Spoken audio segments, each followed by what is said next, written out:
باشه، شما میگی اینجا قانون حاکمه، اما اینجا مذهب هم جایی در حکومت نداره.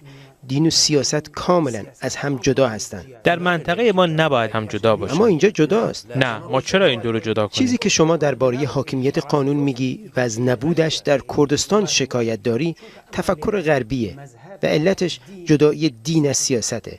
فکر نمی‌کنی موفقیت غربی‌ها به این دلیله که مذهب رو پشت درهای کلیساها جا گذاشتند و اجازه ندادند به مراکز قدرت کشانده شود.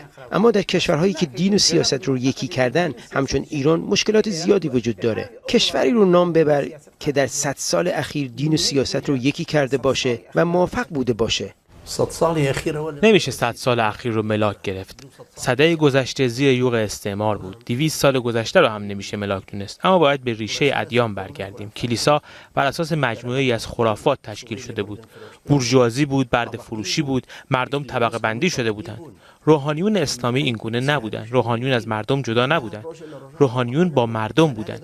دلیل جدایی دین و دولت در اینجا اینه که دینشون هیچی نیست. دین اینها خرافات و بیهوده بوده. مشکلی که غرب با دین داشته، ما در اسلام این مشکل رو نداشتیم. فکر نمی‌کنی حالا وقت این رسیده که در افکار تجدید نظر کنی؟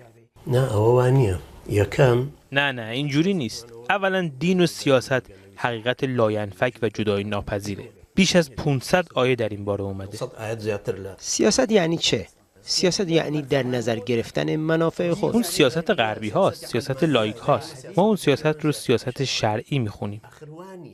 نباید این حرفهای کشورهای استعماری غرب رو قبول کرد. اونها به کشورهای ما اومدن و گفتن دین باید از سیاست جدا باشه. استعمار هم از اون طرف به حقه بازی و سیاست ورزی ادامه داد.